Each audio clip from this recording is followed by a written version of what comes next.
Hi ladies. Hi ladies. I just did my TikTok, so I'm out of breath. They came out really cool. There was like lightning. It looked like there was lightning in the back.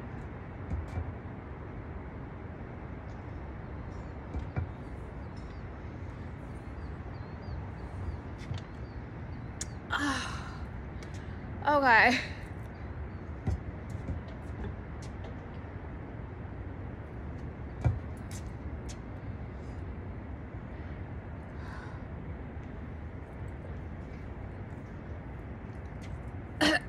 Oh, let's talk about yesterday. So I got a whole bunch of views.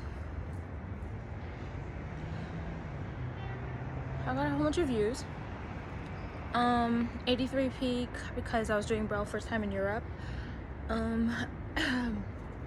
So basically, let me tell you guys what happened.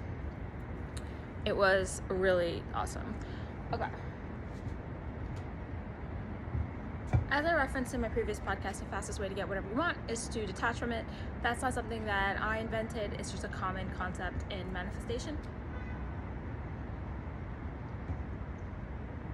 Told you guys in my previous podcast as well, I don't even want to be Twitch partner anymore. That I told you all my other goals, basically make a whole bunch of money from all my different social medias and live off of it and save it. And yeah, like in there was not even anything about fame, anything about anything. It's just making a living off of doing not a 9 to 5. So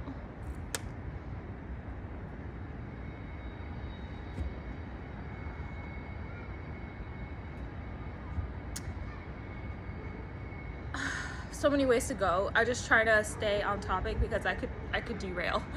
So let's just stay on topic. Okay, so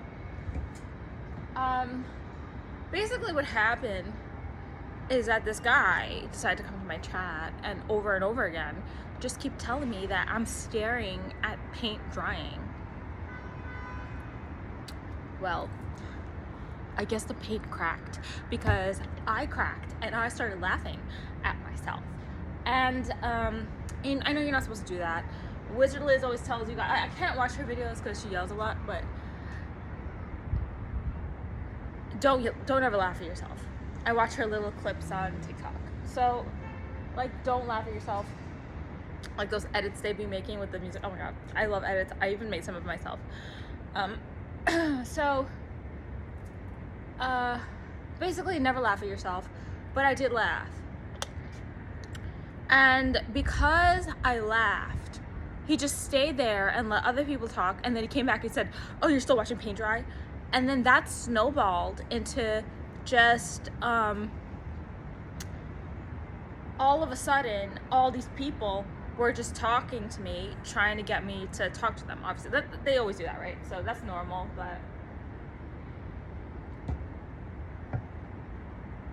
But I was watching Real Housewives of Salt Lake City season 5. So good, by the way. So good. Watch it.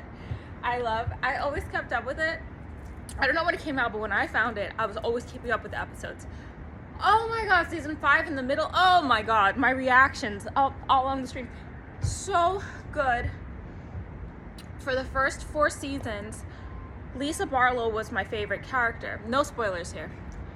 For season 5, I fell in love with Angie, the Greek queen. Angie. I fell in love with Angie. I'm mind blown.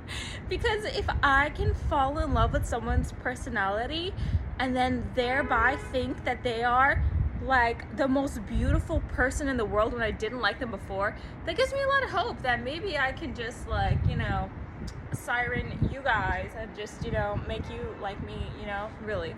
But oh my god, Angie, obsessed. So she's my favorite character. Also, I was about to cry with the Mary story.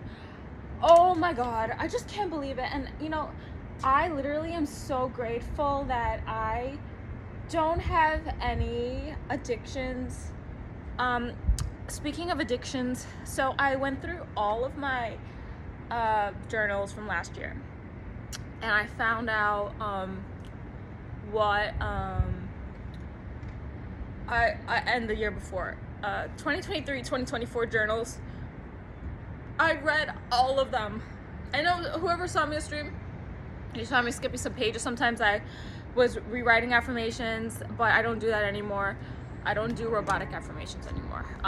I told you guys in the beginning I was really bad at manifesting, but then now I'm really good at it. But I hope to get even better, because there's always room for improvement.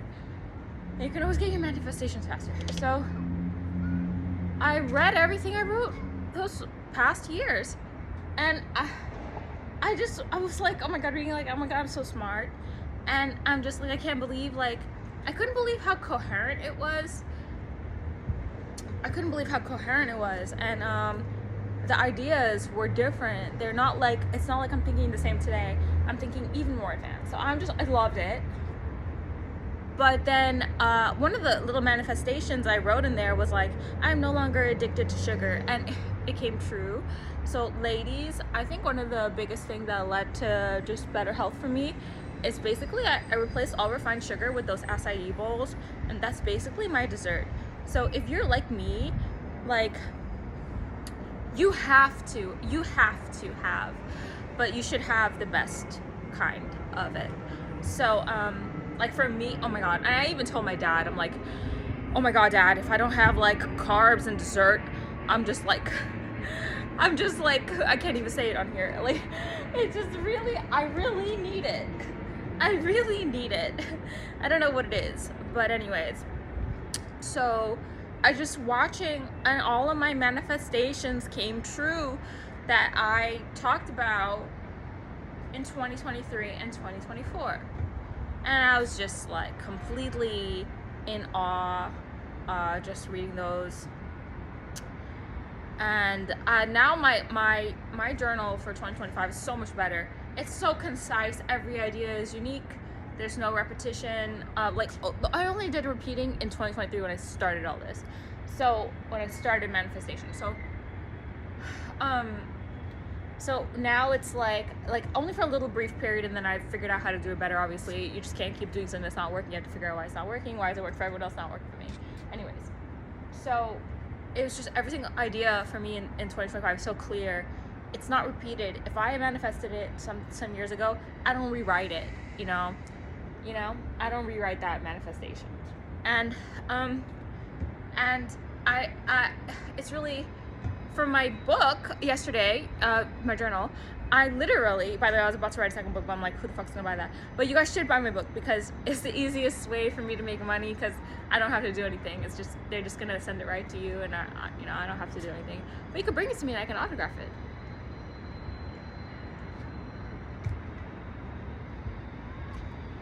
So,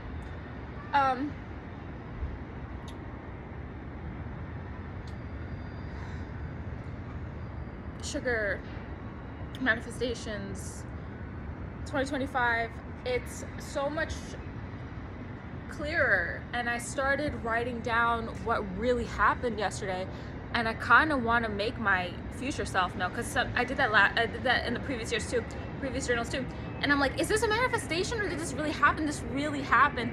I literally wrote stuff like in 2024, like, today is the best day of my life, like, I went to this raid, blah blah blah. Like, I literally wrote that, like, today is the best day of my life. It's crazy. So I wrote what happened yesterday, but I didn't even get into detail, so I will tell the detail here. So that's what started happening, why I started journaling less, is because I made the podcast, so I was able to put everything. I only wrote the agenda in the journal, and then I put the podcast out here. So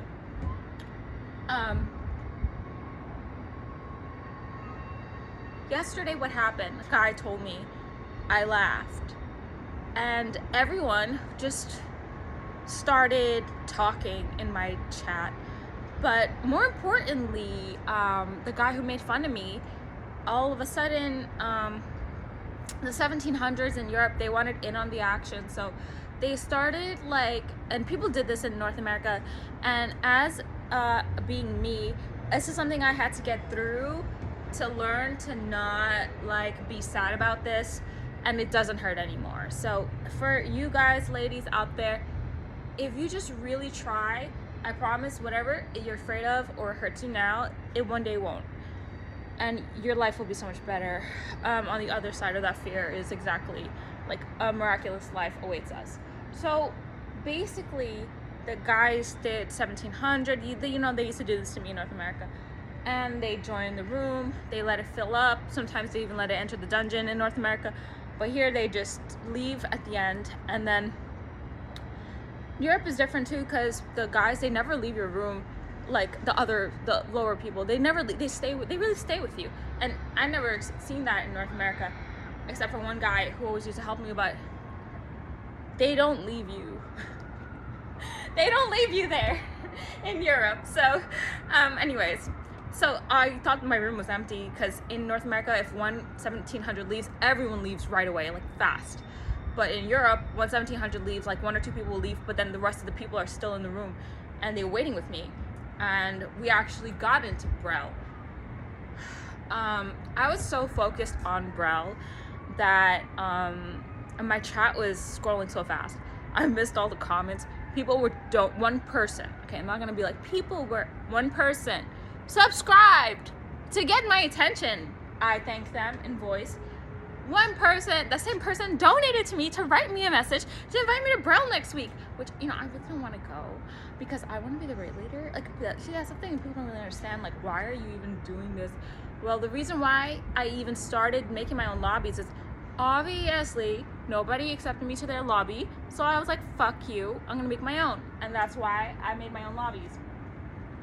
And then I had to, obviously, I knew from Granada Espada, I was also a raid leader, but there was no raid leader side reels or raid leader sticker or anything, so there wasn't really, you can't really, but you made the raid and you're the first person in the party and everybody knows you're the person. So I used to make 24-man raid, as I told you guys over and over again, and do clock tower, and that was before I was a streamer. So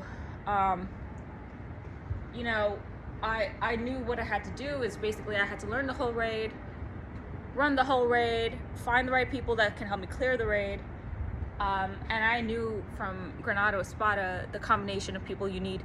You basically just need one bus, as you guys call it, which is, we just had like one high DPS Beatrice, and then like you could use all the noobs will do all of the mechanical functions, because you need one person to kill a turret on the 7th floor and one person to, you know, put a trap, I don't know, res, I don't know, just all these different, everybody has different role. And then, you know, you have that person that's going to bring Valeria that does mass res, and then it's just really cool. Anyways, so I already knew like the concept, but then playing in Europe, I really refined my raid leader skills. You guys would be like, this is just so BS. Like, no, like I learned unfortunately from failing, which is not the most efficient way to learn. From failing some raids, how to finally make an optimal party and stuff, and realizing, you know, you basically have to put the strong people together. And it's, you know, it's really different, because if you watch any of my old videos, I always used to put the boss in my party. But yeah. Anyways.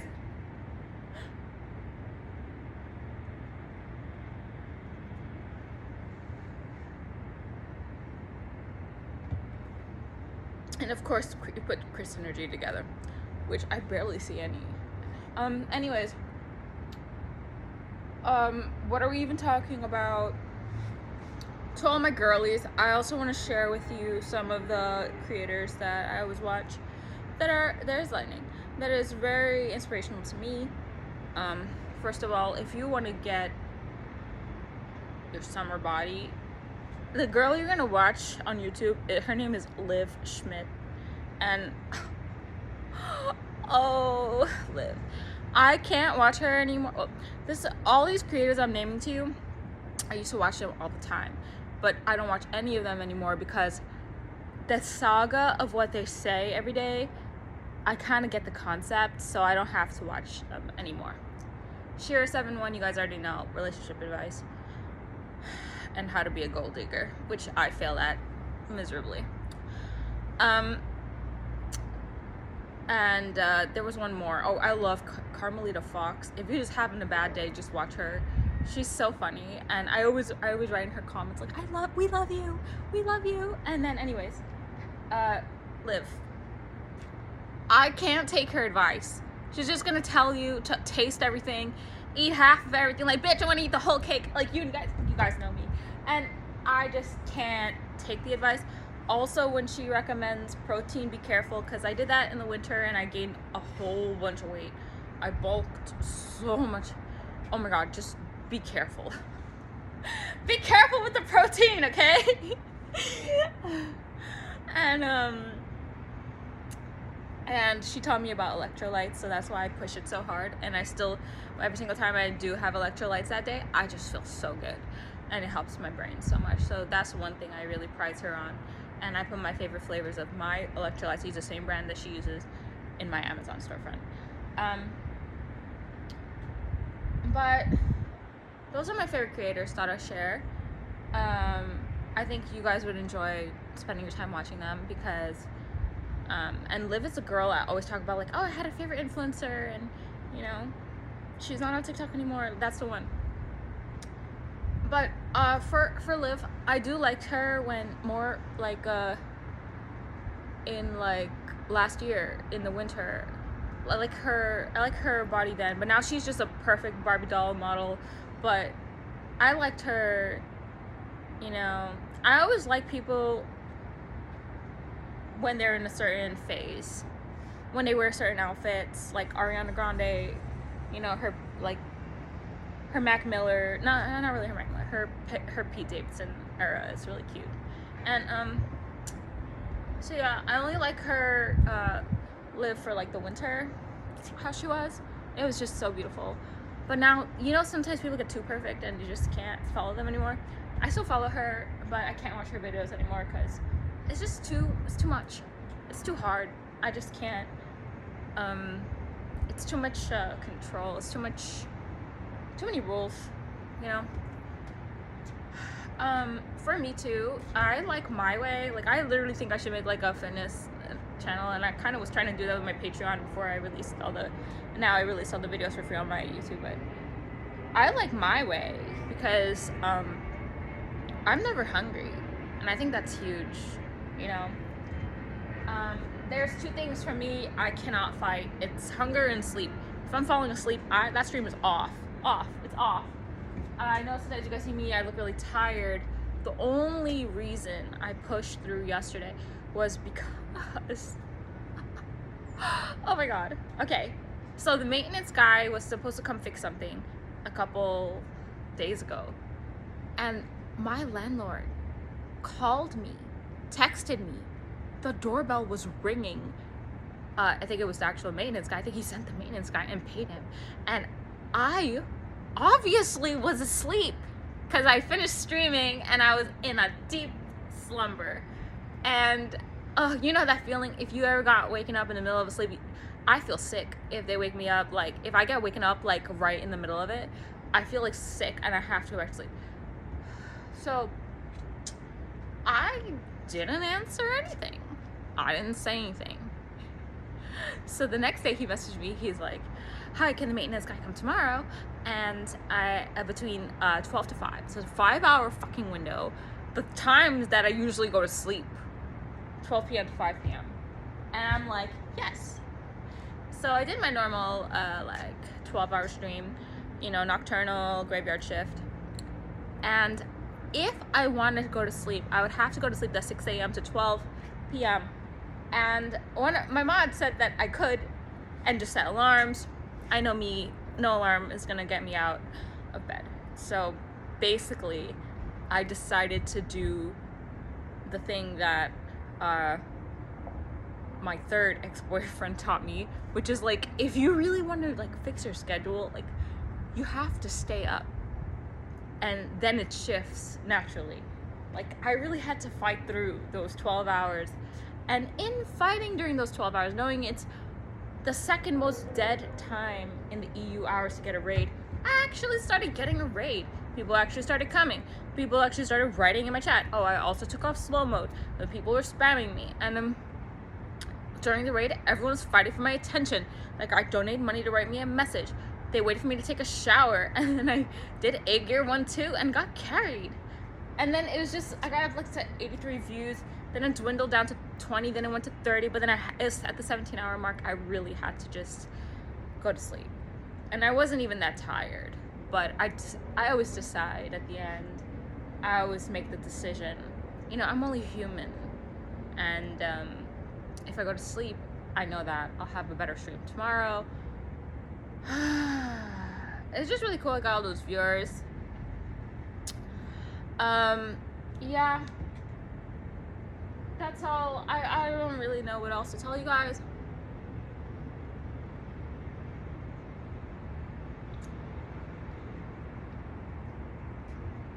Except that I didn't plan very well, and now all my favorite stores are closed and I'm hungry, so I don't know.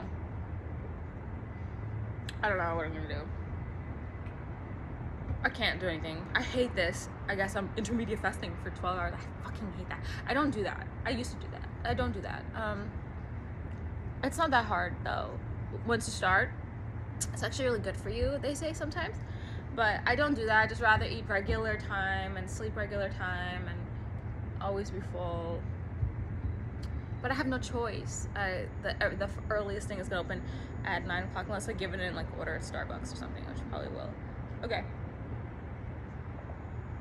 Yeah, I think maybe Fluffy's is still open and I could get chicken. But yeah, I guess your girl is hungry. But it sucks because now I have to stream.